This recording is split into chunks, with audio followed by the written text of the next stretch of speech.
Soyez les bienvenus. Mais avant de commencer, n'oubliez pas de vous abonner et d'appuyer sur la cloche de notification pour ne rater aucune de nos prochaines vidéos. Les pratiques coloniales ont profondément impacté l'éducation des Africains. Le système a placé la colonisation et le néocolonialisme au centre de l'histoire que nous apprenons à l'école, que nous apprenons à nos enfants. Comme si l'Afrique était née avec l'arrivée des colons, qu'ils soient occidentaux ou orientaux.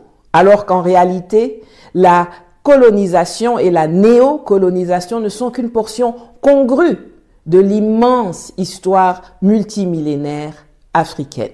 Jusqu'à présent, nous avons une tradition éducative en matière économique, politique, écologique, agricole et culturelle qui consiste à faire admettre aux Africains que leurs pays ont des ressources, mais que ces ressources doivent être utiles aux pays riches, aux pays développés, qui ont la connaissance scientifique, la technologie et les moyens d'investir dans la recherche et développement. Dans cette perspective, tout ce que l'on enseigne est centré sur la culture, la langue et l'histoire des puissances coloniales et consiste à présenter l'Afrique comme un champ où on va puiser la matière première pour aller la transformer ailleurs, la vendre ailleurs ou alors nous la revendre à prix fort. C'est cela, l'essence de l'éducation coloniale qui prévaut actuellement en Afrique. L'éducation dont je parle ici va au-delà de l'instruction qui est dispensée dans des écoles. Elle implique toutes les influences de la société, le soft power, la télé, la radio, toutes ces choses avec lesquelles les Occidentaux ont réussi à intoxiquer et à abrutir nos sociétés. Ces systèmes éducatifs sont conçus pour former une élite restreinte qui servira les intérêts coloniaux plutôt que de promouvoir un développement équitable pour tous. La notion d'élite est intéressante dans ce contexte. Ailleurs, les élites sont définies par ce qu'elles ont accompli, ce qu'elles ont apporté elles-mêmes à la société. Mais chez nous, les élites sont définies par un décret de nomination. Le président de la République te nomme ministre, pouf, te voilà catapulté élite. Alors que celui qui a trouvé un médicament pour soigner une maladie ou qui éveille les consciences est vilipendé, néantisé ou même assassiné. On a tellement piraté notre logiciel que ce sont ceux qui maîtrisent à la perfection la langue du colon qui sont admirés et ceux qui excellent dans les langues locales qui sont moqués. D'ailleurs, l'enseignement en langue locale et l'apprentissage de celle-ci ont été bannis de nos écoles. Aujourd'hui, pour me faire comprendre du plus grand nombre, je dois m'exprimer en anglais ou en français. C'est triste, mais on peut changer cela. J'ai fait il y a quelques années une vidéo comparant le système scolaire francophone et anglo-saxon. Je vous mets le lien quelque part ici et je vous suggère fortement d'aller la regarder à la fin de celle-ci. Les États d'Afrique dites francophones, trop souvent dirigés par des élites formatées par l'école française, continuent d'avoir une monnaie nazie, issue de l'esclavage et qui empêche tout développement et toute industrialisation des pays qui l'utilisent.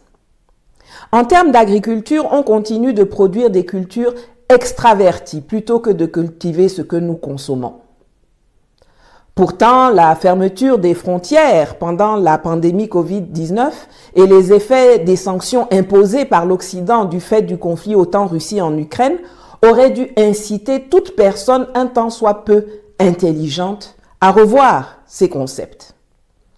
Le retard du point de vue technologique est gigantesque. Dans beaucoup de pays, on apprend l'informatique aux enfants avec la craie et le bic. Or, les Africains issus de ce système éducatif se retrouvent en compétition sur le marché mondial et même national avec des Occidentaux, des Orientaux, des Sud-Américains qui naissent quasiment avec une tablette ou un téléphone doté d'une connexion 5G à la main. Les gens éduqués comprennent les enjeux de la refonte du paradigme de la coopération entre l'Afrique et le reste du monde. Ils voudront la développer ou bien la combattre, selon qu'ils sont pour la diversification des partenariats dans une optique gagnant-gagnant ou pour le maintien des statu quo du pacte colonial. L'histoire est en faveur des statu quo. L'économie, à travers tous les traités qui ont été signés et qui continuent de régir notre quotidien comme le franc CFA ou les accords ACPUE. La politique, à travers l'influence et le contrôle des élites par la presse, par la langue, par la proximité géographique et par les organisations de Bretton Woods comme le FMI, la Banque mondiale, l'ONU et tous ses démembrements comme le PNUD et l'UNICEF. L'humanitaire avec ses ONG, pas si charitables ni désintéressés que cela. La technologie, tout est mis en place pour que l'éducation coloniale perdure. Ça, c'est pour le camp du statu quo.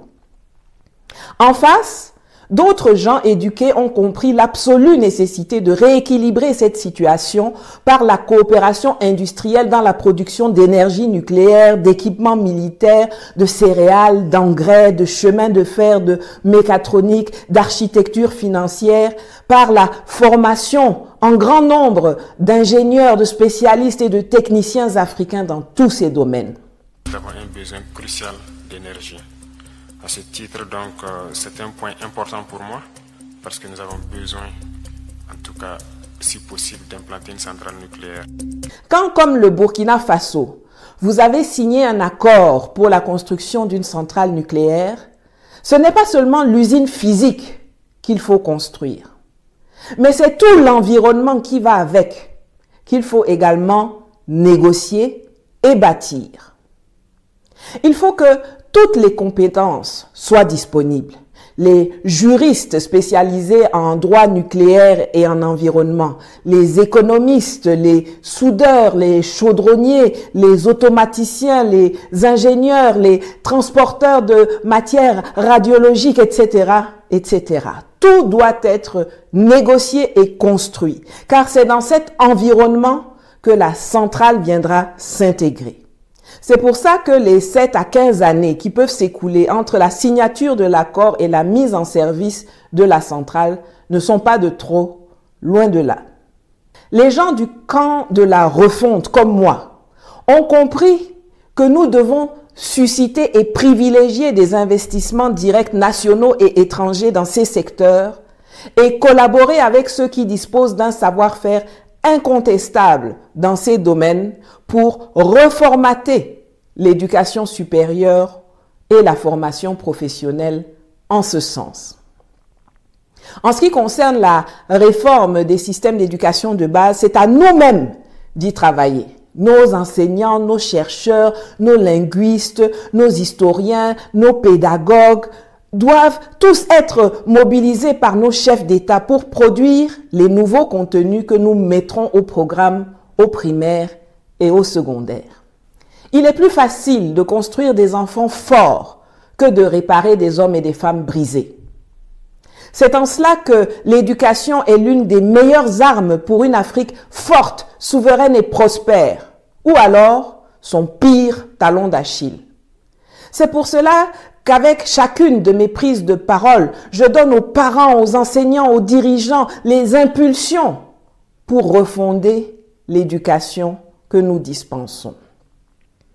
Les pays étrangers qui s'éduqueront à cette forme de coopération de rupture que je prône avec mes frères et camarades Kémi Séba, Mamadou Koulibaly, Franklin Nyamsi, Assimi Goïta, Ibrahim Traoré et les millions d'Africains qui nous soutiennent, pourront prendre une place pour le moment largement vacante en Afrique. Par contre, ceux qui se placent dans la perpétuation d'un système éducatif qui sert leurs propres intérêts et contribue à la domination et à l'exploitation des populations locales, comme les colons historiques, seront combattus avec vigueur et détermination et expulsés méthodiquement de notre continent.